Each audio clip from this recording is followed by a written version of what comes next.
You're eating clean. You're working out.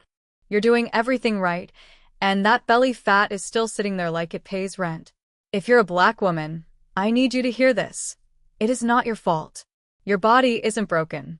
It's responding to a hormone called insulin, and right now that hormone is blocking your body from burning fat, no matter how hard you try.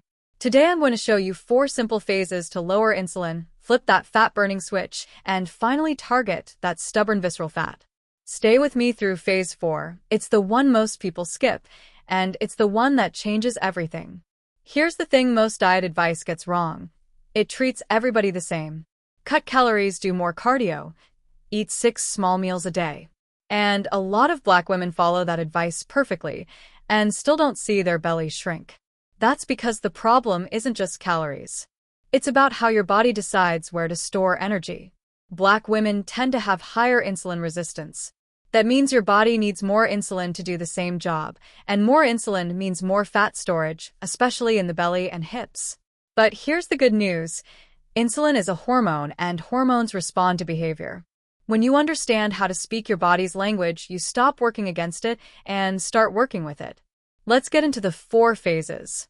To get this phase, you need to understand something about how your body stores energy. You've got 2 main fuel tanks. Tank 1 is glycogen, sugar stored in your liver and muscles. It's quick, easy energy. Your body always goes here first. Tank 2 is body fat, including the visceral fat deep in your belly, around your organs. This is your reserve fuel. And the key thing is, your body will not touch Tank 2 until Tank 1 is empty. Think of it like your phone battery. As long as you keep plugging it in, it never learns to conserve energy on its own. The fat in your belly is that energy your body never needs to use, because Tank 1 is always topped off. So phase 1 is about draining Tank 1, your liver glycogen, first thing in the morning, without spiking insulin. Because the moment insulin goes up, fat burning shuts off completely. As soon as you wake up, before coffee, before food, drink a full glass of water with a small pinch of sea salt or a sugar-free electrolyte. This hydrates your cells and wakes up your metabolism without touching your blood sugar.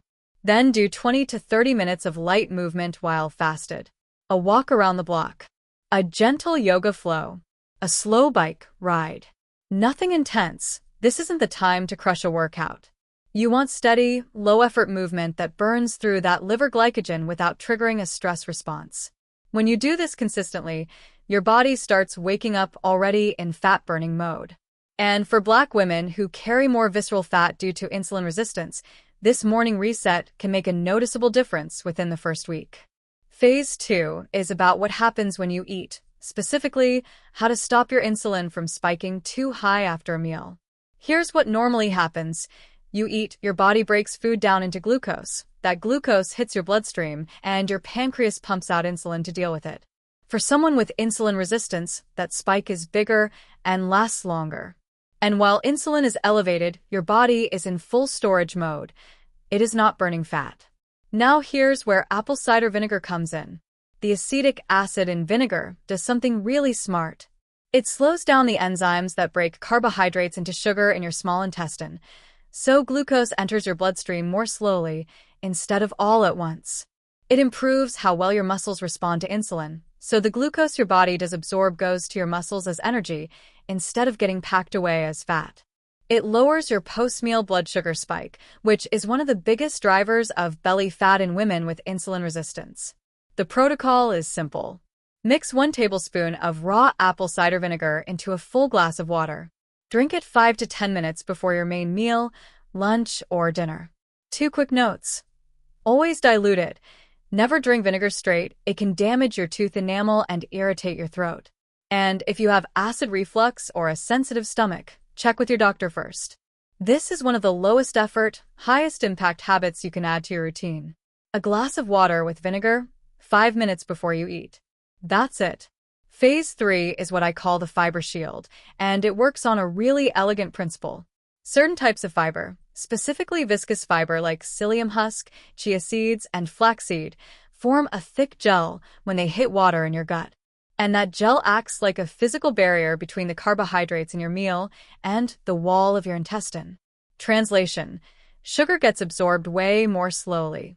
Your insulin response stays calm and controlled. Your body has time to use that energy properly instead of dumping it straight into fat storage. But it doesn't stop there. That gel also feeds the good bacteria in your gut, your microbiome. And a healthier gut microbiome is directly connected to better insulin sensitivity, less inflammation, and a healthier metabolism overall.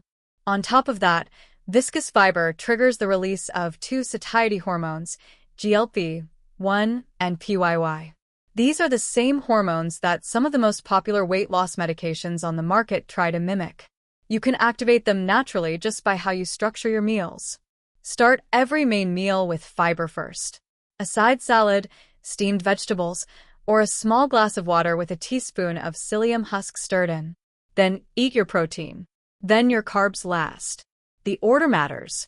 Fiber first creates a protective layer in your gut before the carbs ever arrive. If you're not used to eating salad before meals, keep it simple: a handful of greens, some cucumber slices, a drizzle of olive oil. 5 minutes before your main plate. You don't need anything fancy. Over time, this one shift in meal structure can significantly reduce your insulin response without cutting out any food group, without a complicated meal plan. Okay, phase 4 is the one I know some of you are going to push back on because it goes against everything we've been told about eating for weight loss. For years, the advice was, eat every 2 to 3 hours. Graze throughout the day. Keep your metabolism running. Here's the problem with that. Every single time you eat even a small snack, even a handful of nuts, even a piece of fruit, you trigger an insulin response. It might be small, but it's enough to keep insulin elevated. And here's the thing about insulin. It has a direct opponent called glucagon. Glucagon is the hormone that unlocks fat and sends it into your bloodstream to be burned as fuel. But insulin and glucagon cannot work at the same time. They are opposites. While insulin is up, glucagon is suppressed. And while glucagon is suppressed, fat burning is on pause. If you're snacking all day, your insulin never fully comes down, which means glucagon never gets a turn, which means your visceral fat never gets touched. For Black women with higher insulin resistance, this cycle can keep fat locked in place even when the diet looks clean. Here's the phase 4 protocol. Eat 2 to 3 full, satisfying, nutrient-dense meals per day. No snacks in between. Leave at least 4 to 5 hours between meals. This is the minimum time insulin needs to come back down, and allow glucagon to do its job. In the windows between meals, stick to water, plain tea, or black coffee. These don't trigger insulin. If you feel hungry in the first few days, that's normal. Your body is adjusting. The fix isn't a snack. It's to make your meals more filling. Add more protein, more healthy fat, more fiber at each meal. Here's a bonus most people don't know about.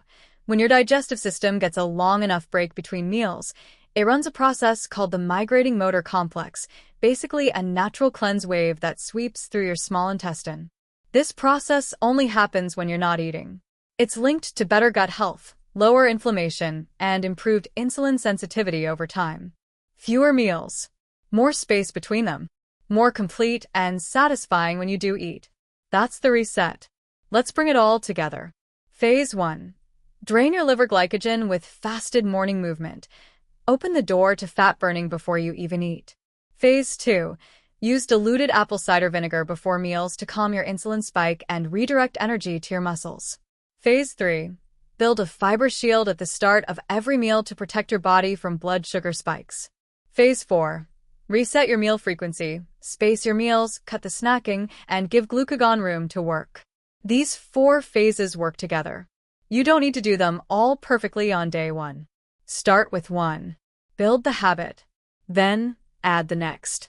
Black women deserve health strategies that were actually built for our bodies, not adapted from research that didn't include us, or advice that ignores what we're dealing with biologically and physiologically. When you understand how insulin works in your body, you stop blaming yourself for results that were never in your control to begin with. Try these 4 phases for 1 week. Pay attention to your energy, your hunger, the way your clothes fit differently. Then drop a comment and tell me, which phase are you starting with today? And if this video made something click for you, share it with a friend who needs to hear it too. She deserves to know. See you in the next one.